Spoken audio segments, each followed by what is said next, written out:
बना है, हम लोग तो मर ही जाएंगे इसके अंदर। एक ही दरवाजा है, वो भी हर समय बंद रहता है, कोई दुश्मन आए आग लगा के चला जाए तो हम लोग तो मर ही जाएंगे। तो विदुर जी कहने लगे, धर्मराज अरे तुम्हें नहीं मालूम है, दुर्योधन ने तुम्हें मारने के लिए ही एक जाल बनाया, तुमको मारना चाहता है, तुम पांचों को मारना चाहता है।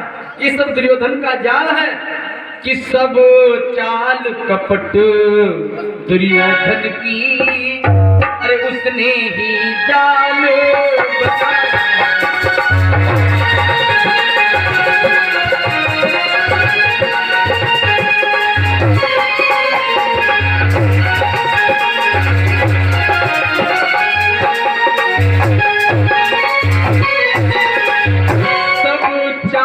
कपट दुर्योधन की, उसने ही जाल बनाया, मारने पांडव को।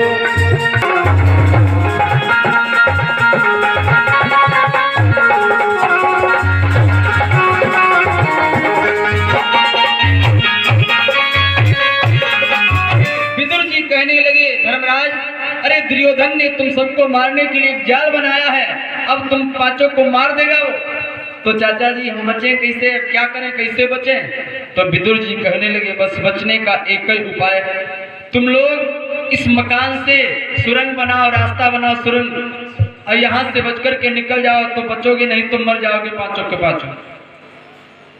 आज जैसे ही विदुर जी ने बताया कि सुरंग के द्वारा आप यहाँ से जा सकते हो, सुरंग खोदो, जैसे ही बताया तो पांडवों ने सुरंग खोदना प्रारंभ कर दिया। इधर अगले दिन की बात है, उसी मकान में मैया कुंती से मिलने के लिए एक बूढ़ी माता आई, और उन माता जी के साथ में उनके 5 पुत्र हैं। अब कुंती मैया को नहीं पता है कि आज ही रात में इस मकान में आग लगाई जाएगी। इधर शाम का समय हुआ, दुर्योधन ने अपने मंत्री पुरोचन से कहा, मंत्री जाओ और उस मकान में जाकर के आग लगा दो और पांचों पांडव मर जाएं। इधर वो मंत्री पुरोचन जाता है, रात का समय है, जाकर के आग लगा देता है। पांडव तो वहां से सुरंग के द्वारा निकल गए और कुंती मैया भी निकल गई, लेकिन वो जो माता जी आई थी, वो पुत्र उनके जो थे वो वहीं जल करके मर गए।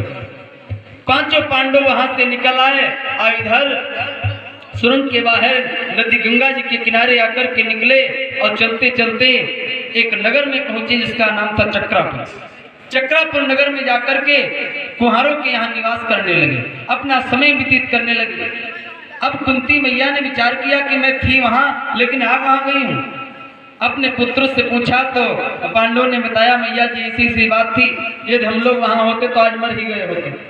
आज चक्रापुर में निवास करने लगे, धीरे धीरे समय व्यतीत कर रहे हैं। इधर एक राजा है जिनका नाम है द्रुपद, महाराज बचा है, और स्वयंवर में शर्त रखी है कि जो भी वीर तेल की कढ़ाई में तेल में मछली की परछाई को देख करके मछली की आंख में तीर मार देगा, उसी के साथ में बेटी का विवाह कर दूंगा। कि यज्ञ रची नृप द्रौपद ने, तहाँ एक से एक हते भट भार, भीष्म द्रोण और कर्ण रहे, आप रहे तहाँ बनवार। महाराज द्रुपद ने शर्त रखी है कि जो भी वीर मछली की आंख में तीर मारेगा, अरे उसी के साथ में बेटी का विवाह करूंगा। अच्छा, द्रुपद ने इसी शर्त काहे रखी कि मछली की आंख में जो तीर मारेगा उसी के साथ विवाह होगा। भैया कोई नासी हो जाए तो मैं तो बिया हुई, हाँ, मछली की आंखें फूट जाए तो मैं बिया हुई भैया, ऐसी शर्त काहे रखी? इसका क्या कारण रहा? इसकी भी कथा आती है। द्रौपदी जब छोटी थी तो ये स्नान करने के लिए सरोवर में गई, वहां पर एक मछली ने इसके पैर में काट लिया। आकर के महाराज द्रुपद को बताया, महाराज द्रुपद ने मछुआरों को भेजा और मछली को पकड़वा लिया, और उसी दिन प्रण कर लिया कि जो भी वीर इस मछली की आंख में तीर मारेगा उसी के साथ में बेटी का विवाह कर दूंगा। भाइयों, आज द्रौपदी जब विवाह के योग्य हुई तो उन्होंने शर्त रखी। दूर दूर के राजा लोग आने लगे, जिसको पता चलता है महाराज द्रुपद के यहाँ स्वयंवर है सो आया। इतना ही नहीं, भगवान कन्हैया बलराम जी दुर्योधन अपने भाइयों के साथ में कर्ण विकर्ण भीष्म पितामह अश्वत्थामा सब देखने के लिए यहाँ आए। बड़े बड़े वीर योद्धा सब बैठे हैं। इतना ही नहीं, पांडव लोग विचार करने लगे चलो हम लोग भी चल करके देखें। फिर पांडवों ने विचार किया ऐसे चलना ठीक नहीं, वहां पर कौरव लोग आएंगे पहचान जाएंगे, वहां जाना ऐसे ठीक नहीं है। तो क्या किया, वो पांचों पांडव भेष बदल करके महाराज द्रुपद के यहाँ पहुंचे। भेष बदल लिया, ब्राह्मण का वेश बनाया, बाबा का वेश बना लिया और जाकर के पांचों लोग सबसे पीछे जाकर के बैठ गए। इधर महाराज द्रुपद ने अपने मंत्री से कहा, मंत्री जाओ जाकर के मेरा प्रण सुना दो सबको। मंत्री गया, मंत्री कहता है सुनो सुनो सुनो, महाराज का प्रण है कि जो भी वीर तेल की कढ़ाई में मछली की परछाई को देख करके मछली की आंख में तीर मारेगा, उसी के साथ में द्रौपदी का विवाह हो जाएगा। जैसे ही प्रण सुना तो राजा लोग भाई आए, विवाह करने आए थे, अपना अपना प्रयास करने लगे, सब उठने लगे भाइयों, लेकिन मछली की आंख में तीर कोई नहीं मारा। दुर्योधन धनुष के पास में गया, धनुष रखा है, बेचारा धनुष को ही नहीं उठा पाया, आकर के बैठ गया।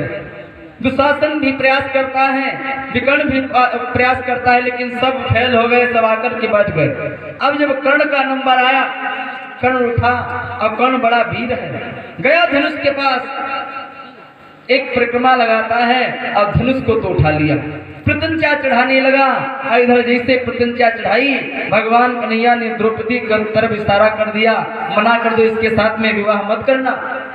तो द्रौपदी ने मना कर दिया। द्रौपदी कहती है जाओ इसको जाकर के समझा दो, मैं इसके साथ में विवाह नहीं करूंगी।